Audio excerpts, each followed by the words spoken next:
네, 배공개 시사 1번지 2부 시작합니다. 금요일은 1번지 여론조사 전문가 이은영 휴먼앤데이터 소장 모시고 대선 전국 들여다보고 있죠. 최수영 메시지 컨설턴트, 박진영 대구 가톨릭대 특임 교수 함께합니다. 자, 이번 주 여론 살펴보기 전에 한 줄 평들 준비를 해오셨을 텐데 어떤 내용들로 정리를 해오셨을지 궁금합니다. 최수영 컨설턴트부터 들어볼까요? 저는 두 사람을 다 겨냥해서 한마디 하겠습니다. 예. 세네카가 이런 말을 한 적이 있습니다. 세네카, 철학자. 예. 민심에 거스르기만 하면 국민에 의해서 망할 것이고 민심에 따르기만 하면 국민과 함께 망할 것이다. 앞에서는 저는 이제 지금 윤석열 후보의 행보 민심에 거스르지 마라. 국민이 망하게 한다. 그다음에 뒤에 요즘 이재명 후보가 너무 말이 바뀌어요. 그리고 뭐 여론의 이유를 대고 자꾸 뭐 왔다 갔다 갈팡질팡하는데 이게 뭐 유연성이라고도 보여지지만 잘못 얘기하면 좌충돌이고 무신념의 소유자. 그러면 이거는 표퓰리즘일 수 있다. 그러면 국민과 함께 망한다. 국가의 미래가 없다. 이런 점에서 세네카의 말로 일갈하겠습니다. 워낙 말이 멋있는 말이라서 한 줄 평이 아니고 두 줄 평이지만 양해하도록 하겠습니다. 안 끊었습니다 중간에. 박진영 교수의 한 줄 평은 어떤 겁니까? 추락하는 것은 날개가 없고 말썽쟁이 입만 있다. 말썽쟁이 입만 있어. 누구예요, 말썽쟁이가? 이준석이에요, 윤석열이에요. 두 분 다인 것 같습니다. 예. 추락하는 것은 날개가 없고 빨리 추락했으면 좋겠죠. 알겠습니다. 설명 굳이 안 들어도 되겠죠. 이은영 소장은 어떤 거 준비하셨나요? 네, 중도층의 표심 변화가 시작됐다. 네.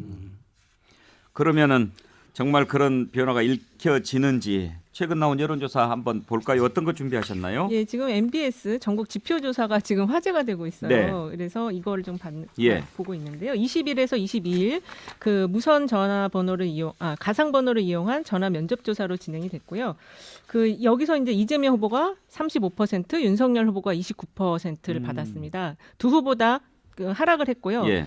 근데 그 하락폭이 윤석열 후보가 훨씬 더 컸습니다. 근데 29%요? 네, 그렇습니다. 이 자는 처음 아니에요? 그렇습니다. 20%대로 주저앉아가지고 지금 두 후보 간 격차 6%포인트여서 오차범위 이내긴 하지만 이 숫자 변화가 주는 영향이 굉장히 크거든요. 예.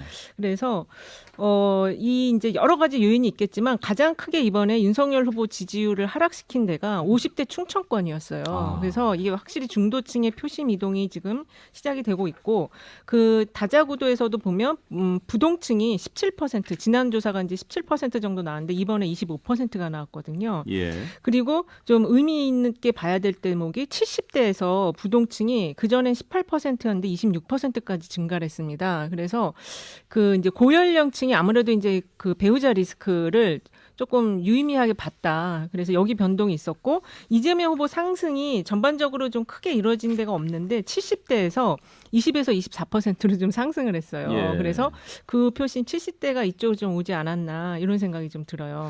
그러면 소장님 분석하시기에 이재명 후보, 윤석열 후보 둘 다 동반 하락했지만 윤석열 후보 하락폭이 더 컸지 않습니까? 그렇습니다. 어떤 요인으로 분석하십니까? 일단은 제가 볼 때는 그 미디어 노출량 이게 두 후보 간 격차가 너무 컸습니다. 그러니까 이제 발언량과 미디어 보도량을 보면 이재명 후보가 조금 더 많거든요. 그래서 미디어에 무조건 노출을 많이 해야 된다. 그 부분이 있고 그다음에 이 선대위가 그 좀 정리가 된 줄 알았는데 다시 이게 폭발이 됐거든요. 이 부분에 영향이 굉장히 큰 것 같아요. 선대위 평가를 봐도 민주당 평가가 더 좋은 평가를 지금 받고 있어요. 그래서 이 선대위 리스크가 상당히 윤석열 후보에게 악재, 그래서 다중의 악재가 지금 동시 발생했다 이렇게 말씀드릴 수 있겠습니다. 최수영 컨설턴트, 김건희 씨 부분도 좀 영향을 미치지 않았겠어요? 당연히 미쳤죠. 사실 이 배우자 논란 사실 그렇잖아요. 누가 뭐 배우자를 뭐 공직자로 갑니까? 다만 공인은 분명하잖아요. 그럼 공인이라면 거기에 그 걸맞는 잣대를 들이대는 게 맞죠. 그러니까 제가 자꾸 이제 이해창 사례를 얘기하는 게 왜 그러냐면은 이해창 사례 그게 물론 가짜 뉴스였고 그게 네거티브였지만 그때 그런 생각을 한 거예요. 아버지 힘으로 병력을 면제받았다면은 아버지가 대통령이 되면 더 큰 혜택도 누리지 않겠는가라는 게 민심이 사납게 돌아선 원인이거든요. 그럼 지금 김건희 씨 얘기도 그런 거예요. 윤석열 후보 그래 당신 공적 맞아. 근데 당신 부인이 살아온 길을 보니까 좀 불공정하네. 당신하고 맞지 않잖아. 근데 이 사람 당신이 대통령이 되면 이분은 대통령 배우자가 부인이 되는 거 아니야? 그러면 그 권리와 혜택을 다 누릴 거 아니야? 우리 이게 좀 마음이 불편해. 라고 지금 대중은 신호를 보내는데 이부속실 뭐 없애겠습니다. 뭐 그냥 가족으로서 놔두겠습니다. 그건 나중에 인수위 돼서 뭐 논의하면 될 문제고 지금 대중이 묻고 있고 국민이 분노하고 있는 지점에 대해서는 명쾌한 답변과 설명이 안 되잖아요. 이걸 끄집어내야 되는데 자꾸 뭐 등판할 계획이 없다. 끝까지 안 나올 것이다. 점점 더 사나워질 거예요. 그러니까 이 리스크는 저는 이게 다시 언젠가는 또 발화점이 또 당겨지면은 그 발화는 불화자가 아니고 국민 마음에 우러난 화자입니다. 발화점이 당겨지면 굉장히 이건 또 높이 솟을 수 있는 그런 이슈입니다. 그러니까 이건 관리한다 과연 될까라는 의구심이 들어요. 이런 분석에 박진영 교수 붙일 거 있으십니까? 아니 뭐 동의합니다. 예. 저 덧붙일까요? 뭐 하실 말씀? 예. 뭐 덧붙여가지고 저는 이준석 대표의 행보도 영향을 미쳤다고 생각합니다. 예. 이준석 대표가 기존의 윤석열 후보와 마찰을 일으켰던 것은 선거 운동에 대한 전략적인 차이였는데 지금 저희가 보이는 측면들은 과연 윤석열 후보가 대통령이 되어서라도 나라를 잘 다스릴 수 있을까라는 부분들, 흔히 아는 이 박근혜 대통령과 최순실과의 관계처럼 비선 실세들, 윤핵관의 이 처신들 이런 것들에 대해서 좀 깊은 우려를 낳아내면서 행동을 했기 때문에 이런 것들이 저는 또 여론에 또 전달이 됐다. 예. 그렇게 생각이 듭니다. 예.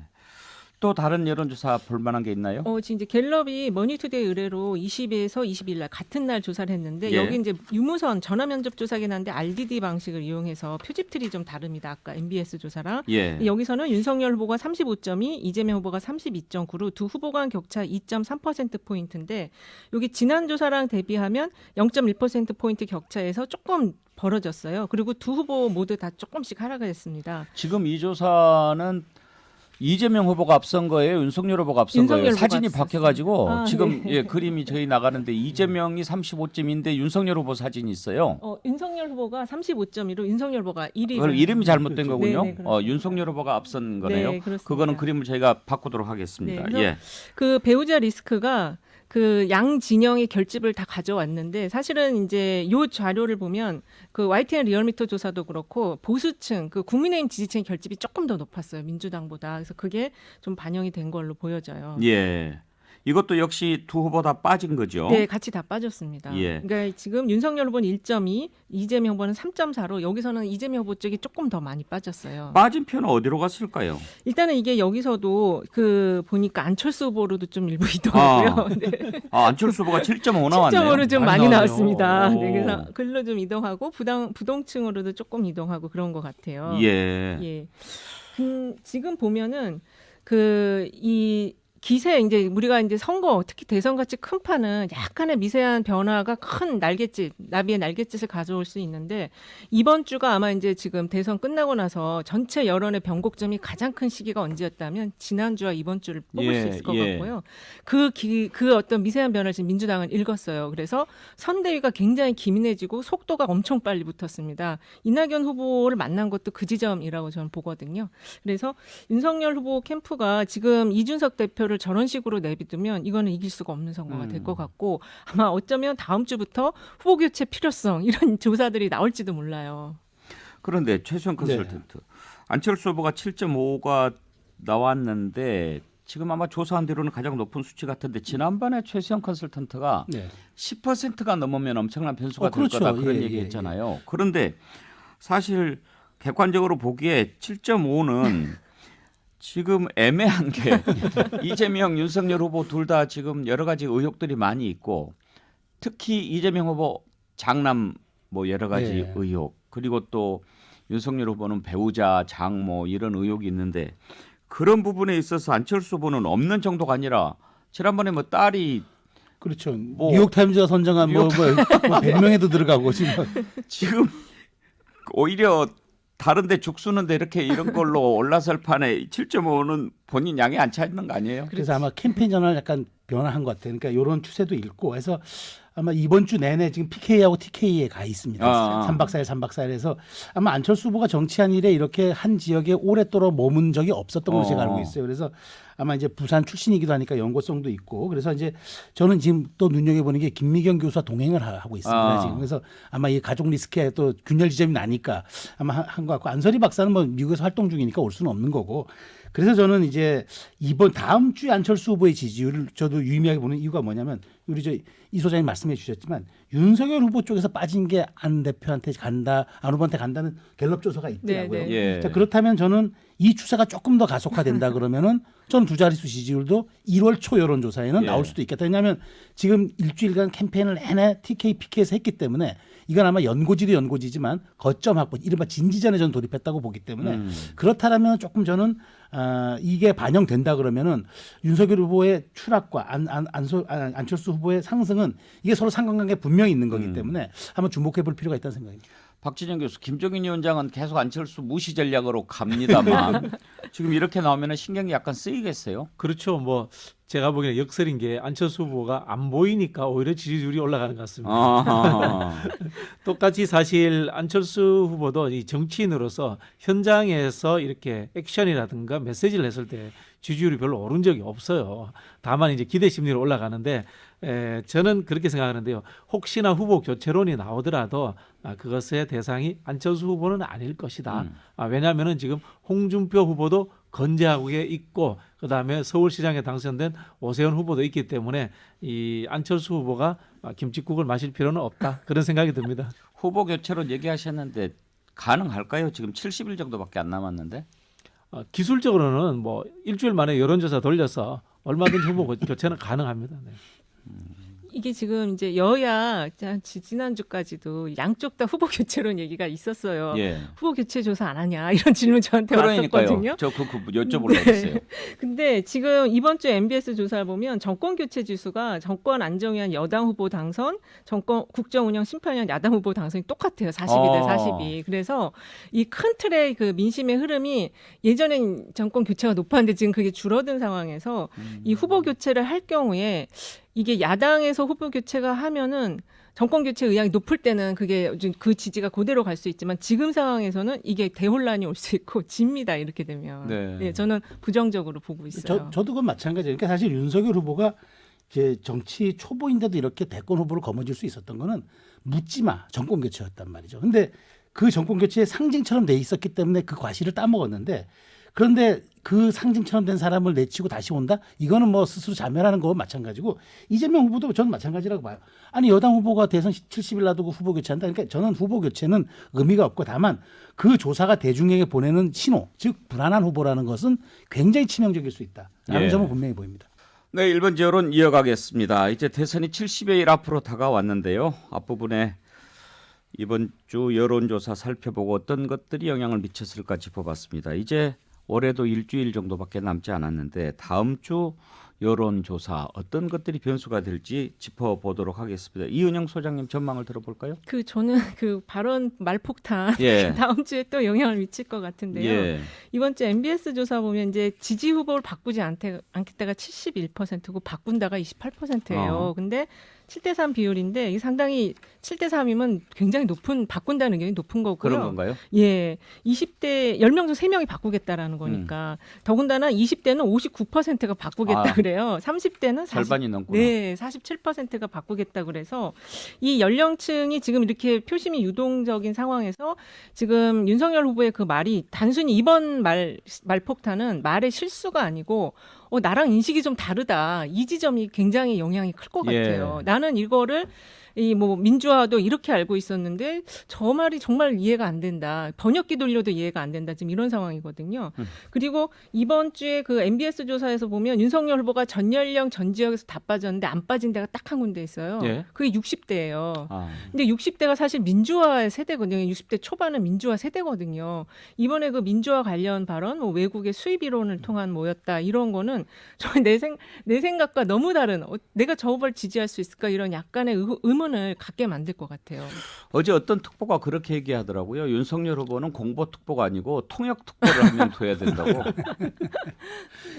이은영 소장님 보시기에 네.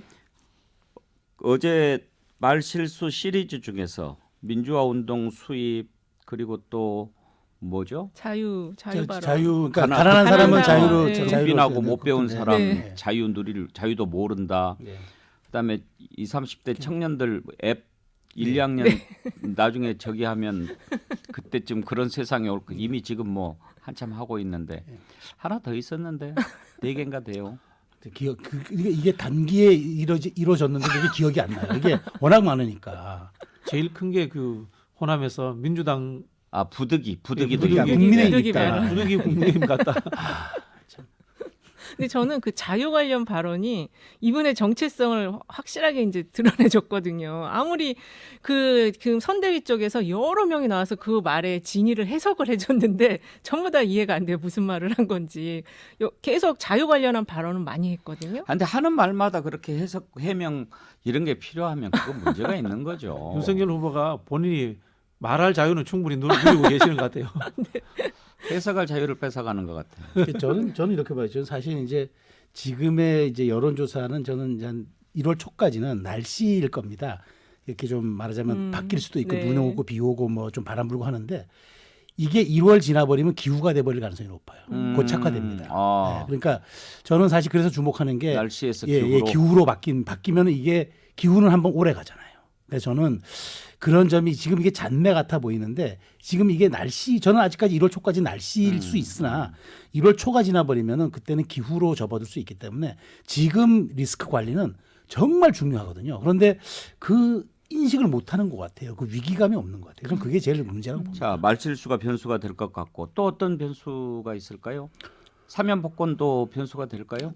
이제 이거는 뭐 사면 복권은 제가 보기에 다음 주 정도 여론조사에 반영되면은 저는 예. 이제 그 큰 거는 없을 거라 보는데 다만 그 한 방 맞은 거죠. 국민의힘이 이제 국민 통합 뭐 이런 걸 좀 내야 되는데 미리 이제 선제적으로 이런 거대 이슈를 민주당이 선점해 버렸기 때문에 지금 그러면 국민의힘이 공격할 수 있는 지점이 없어져요. 그러니까 지금 김종인 매직, 굉장히 김종인 효과가 없는 게 민주당이 계속 일일 공약을 내잖아요.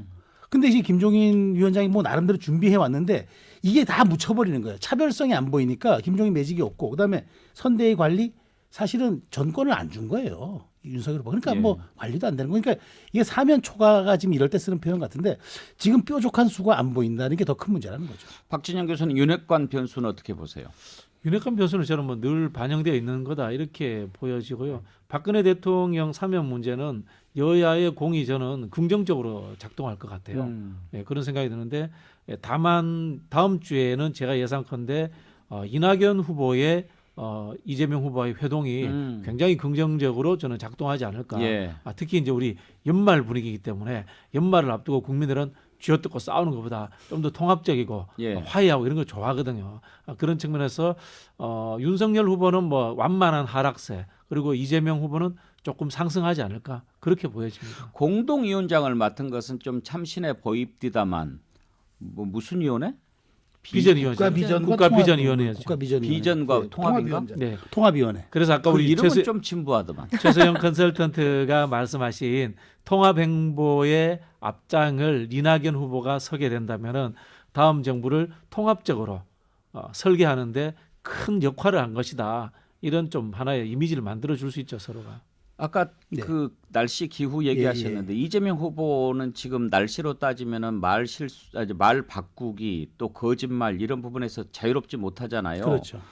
저는 그 고 김문기 씨랑 같이 10박 11일 해외 출장을 갔는데 기억이 뭐 모른다고 그랬잖아요. 네. 믿을 수가 없어요. 그걸 어떻게 믿겠습니까? 그건 사실 그거는 만약에 정말 기억이 안 모른다고 했으면 네. 머리가 매우 나쁜 거죠. 그건 사실 그건 질환에 가깝죠. 그 기억을 못 한다는 네. 것은 그러니까 그건 말이 안 그런 되고요. 것도 혹시 기후가 될 가능성? 아니 그런데 이제 저는 그런 거죠. 이 사실은 엄청난 악재였거든요. 이재명 후보한테. 근데 이게 국민의힘의 내용이 덮어버렸어요. 그러니까 저는 이게 설명이 안 되는 지점들. 그러니까 이게 정말 이재명 후보 같은 경우는 윤석열 후보 같은 경우가 운이 좋았다고 하는데 저는 이럴 타이밍에 놓고 보면 사실은 김문기 씨의 죽음 매우 안타까운 죽음 이거 예측할 수 없는 거였지만 이 국민의힘 내용 같은 경우는 관리를 할 수 있는 분명히 시간도 있었고 기회도 있었잖아요. 근데 이건 스스로 말하자면 방기한 인재 이건 사람이 만든 재앙이기 때문에 이런 부분은 저는 이제 이걸 최대 수혜자는 이 국민의 그러니까 윤석열 후보가 손해를 본 게 아니라 이재명 후보가 특혜를 본 거예요. 진짜 이 국민의힘 내용 때문에 그런 점 그러니까 정말 김문기 씨의 죽음은 매우 안타깝지만 그 리스크를 이재명 후보가 외적 요인으로 관리했다. 이건 대단히 저는 뭐 큰 사실 정치적 수혜라고 봐야 되겠죠. 전문가한테 한번 여쭤볼까요? 네.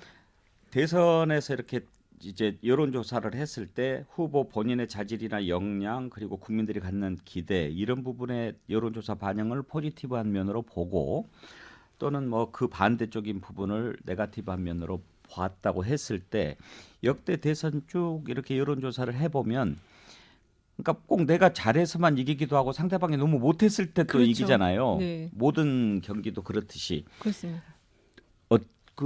어떤 포지티브하고 네거티브하고 어떤 게 더 컸나요? 아무래도 이제 포지티브가 묘지건 이제 선거들이 보통 다 네거티브로 가거든요. 예. 그런데 이제 네거티브가 그 돌발 변수거나 변수이지 지금처럼 상수가 되는 경우 선거는 없었던 것 같아요. 그게 왜 그러냐면 예. 윤석열 후보가 정치 초년생이거든요. 그러니까 이게 상수화가 된 거예요. 그러니까 이제 좀 면역도 생겼지만 계속 터지니까 그 부분이 표심에 좀 영향을 지금 미치고 있다 그렇게 보고 있고 이게 네거티브가 길어지면 그 부동층 있잖아요. 부동층 기권을 하는 현상이 나타나는데 이거는 지금 그게 상소화돼 버렸다 보니까 이 리더 국가 리더를 맡길 수 있을까 안 되겠다 투표를 해야 되겠다 거꾸로 지금 나타나는 현상이 있을 것도 같고요. 아까 그 변수 중에 하나 더 제가 첨언을 한다면 이번 조사에서 자영업층에서 이재명 후보가 44, 윤석열 후보가 33이 나왔어요. 예. 그래서 지금 이제 손실보상 100조 관련한 게 논의가 이제 가다가 지금 멈춰 있는데 요거와 관련한 그리고 지금 이제 방역 패스 2월부터 시행이 되잖아요. 그것과 관련해서 이 자영업층의 그 불만과 이 좀 복잡한 심경을 누가 더 잘 관리하냐 이것도 큰 변수가 될 것 같습니다. 전부 다 이런 대선 처음 본다 그렇게 네. 얘기하는데 지금 소장님 말씀 들어보니까 정말 그게 수치로도 증명이 되네요. 네네 그렇습니다. 이런 대선 처음이긴 하네요. 네 그렇습니다. 박진영 교수는 다음 주 변수 또 특별히 어떤 거 꼽으시겠습니까? 글쎄요, 뭐 저는 그 어떤 통합적 흐름이 계속적으로 이어질 것 같습니다. 예를 들자면은 이재명 후보나 이런 분들은 김동연 후보 같은 분들을 저는 만날 수도 있다고 보여집니다. 그렇게 하면서 이 선거 구도의 변화 이런 것들을 꾀할 수 있는 후보가 누가 먼저 그쪽으로 가느냐에 따라서 저는 선점할 수 있다고 봅니다. 왜냐하면 김종인 비대위원장이 통합정부 이야기를 했거든요 이미. 근데 이재명 후보도 비슷한 지금 통합행보로 가는데 중요한 것은 액션으로 보여져가지고 국민들이 야 진짜 하겠구나 그런 느낌을 주는 게 중요하다고 보여집니다. 저는 다음 주부터도 눈여겨볼 게 네거티브 대응인데 각 후보에 예. 저는 네거티브 대응을 누가 더 잘하느냐인데 저는 한마디 제안하고 싶은 게 네거티브는 야구로 치면 이게 타자가 선구안을 하는 겁니다. 그러니까 타자가 모든 공을 다 칠 수는 없어요. 그러니까 선구안, 볼과 스트라이크를 골라내는 능력이 타자의 능력이잖아요. 받아칠 건 받아치고 흘려보내는 볼은 그냥 흘려보내야 됩니다. 그 선구안을 어떻게 갖고 선구안은 후보의 선구안일 수도 있지만 캠프 혹은 선대위 차원의 정밀한 논의 거쳐가지고 네거티브 대응을 앞으로 계속 불거질 거기 때문에 어떻게 좀 말하자면 선구안을 갖고 대응할 것이냐 그게 저는 관건이 될 것 같아요. 사고를 맞고 나가기를 노리는 사람들도 있죠. 있죠. 그게 제일 좋은 좀 싸지만 효과적인 공격 방법이죠.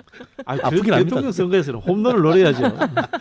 선구안이 좋아야 돼 일단. 그러니까 홈런을 노리는 것이 포지티브고 사고를 맞고 나가는 전략이 이제 네거티브 아니겠어요. 우리가 선거를 해보면요, 총선이나 지방선거는 무슨 심판론 이렇게 해서 네거티브 선거로 이기는데 제 경험으로는 대선을 네거티브 선거로 이긴 적은 없던 것 같아요. 그러니까 이번이 처음이라니까 그러니까 이번에 이런 그럼에도 불구하고 마지막에는 설명할 수 없는 포지티브 대선이야. 선거로 빨리 전환하는 사람이 유리하지 않을까 이렇게 보여지는 거죠. 다음 주 여론조사가 또 저기 기대가 됩니다. 우리가 다음 주 만날 때는 올해 마지막 그 정리하는 날이잖아요. 예, 그럼요. 한 해를 한번 정리하는 것도 준비를 좀 해주시고 내년 어떤 마음으로 맞이를 해야 될지도 좀 생각해봤으면 좋겠습니다. 오늘 세 분 감사합니다. 네, 감사합니다. 감사합니다. 네, 메리 크리스마스입니다.